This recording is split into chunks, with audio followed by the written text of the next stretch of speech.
One of the most important benefits of this brace is that when you have things like a soiled sock, that there are ways of changing it. If you are at home and you see things like dirt on the sock, most importantly, urine-soaked sock, poop-soaked sock, food that has spilled on this, you need to change the sock to avoid any type of skin irritation.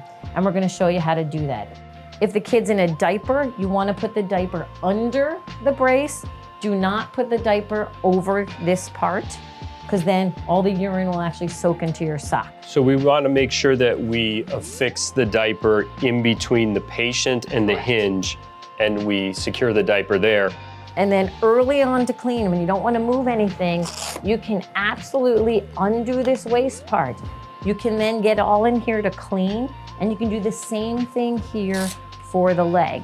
And so the way to do that is sort of kind of undo all the Velcro, and you don't even have to take the whole brace off. It does take 2 people.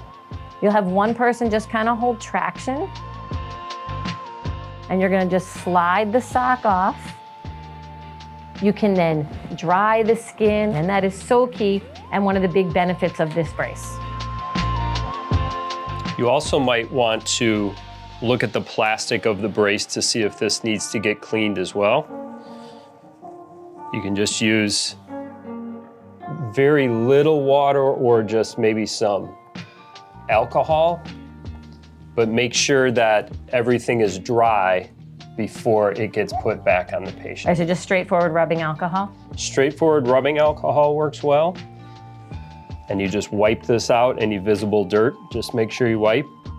You can wipe the plastic back here as well, but just make sure it's completely dry before you go ahead and put this back on. And then once again, checking your sock. You don't want the sock bunched. You want it smooth over the thigh and down here over the tibia. And now we have inspected the skin, cleaned the skin, and also changed the sock at the same time.